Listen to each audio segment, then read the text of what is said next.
বেচারি সুধা পরিবারের কিছু জঘন্য লোকের জন্য বারবার সে তেজের কাছে ছোট হচ্ছে। একে তো চুরি, তার উপর বেঁচে বেঁচে কানন দেবীর মায়ের গয়নাটাই। কিন্তু তা সত্ত্বেও শুধু সুধার উপর বিশ্বাসের জোরেই কিছু বলল না। পরিবারের অন্য কেউ হলে কি যে করতো কে জানে। তারপর আবার জুটেছে পাড়ার সমস্ত লাগানি ভাগানি করা মাসি পিসি। ওদিকে আবার কাতলার ভাও ফন্টে নিজের বোন দোয়েল।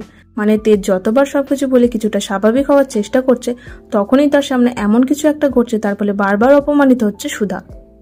মানে একটা মানুষের ঠিক কতটা ভাগ্য খারাপ হলে এইসব কিছু হয় বুঝতে পারছো? কিন্তু আশা করি দৃঢ়গমনে গিয়ে যেভাবে সুধা অপমানিত হচ্ছে তার পাড়ার লোকের কাছে তেজ তার একটা যোগ্য জবাব দেবে এবং নিজের মত পাল্টে ওখানেই থেকে আবার একসাথে সুধাকে সাথে নিয়েই বাড়ি ফিরবে। বাকি তোমাদের কি মনে হচ্ছে? তেজ তার সুধাকে বাপের বাড়িতেই দিয়ে ফিরে আসবে, নাকি সুধার সাথে সুধাকে নিয়েই বাড়ি ফিরবে? অবশ্যই জানিও কমেন্ট করে।